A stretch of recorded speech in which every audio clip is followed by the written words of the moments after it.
What's up, Yogi? Welcome back to your mat. It's LSA. Today I want to bring you a crow pose tutorial. We'll break it down with the use of the blocks. Have two blocks. If you have them, great. It's going to be a game changer. Before you start this tutorial, make sure that you're nice and warm. I like to do a couple push-ups, some chaturangas, a little bit of core. If you want a full practice, I'll link a practice below. Practice, and then in the middle, we'll break down crow pose again. That way you're nice and ready to go. All right, so how I like to break it down is one block is what you'll need towards the center of your mat. The second block will go towards the top of your mat. Have a seat on top of your block. Bring your knees in line with your hips. Now feel for the back of your elbows. There's a little indentation there, no? Both sides. Notice the indentions on your knees. It's like we were made for crow pose. Bring your elbows on your knees. Imagine there's super glue between your knees and your elbows. Turn your palms forward. A lot of the times we let our hands trail towards center.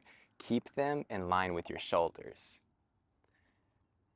Once you have your seat, press your elbows into your knees. Feel that sensation of glue.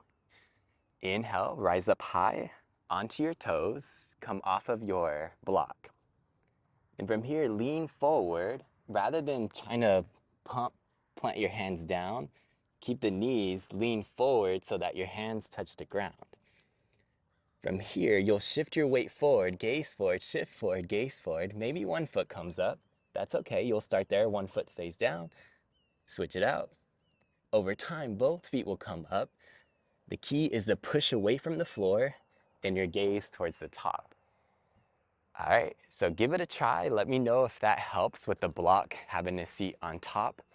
Another way I can show you is elevating your feet already so that they're higher into your triceps. You'll come into a crouch pose, palms out in front. Notice the knees are already in your triceps. It's a different variation of crow. Palms down. And then from here, what you need to do is lean, lean, lean until you see your elbows in line with your wrist. Squeeze your heels towards your glutes. Crow pose. Hopefully that helps. Give it a try.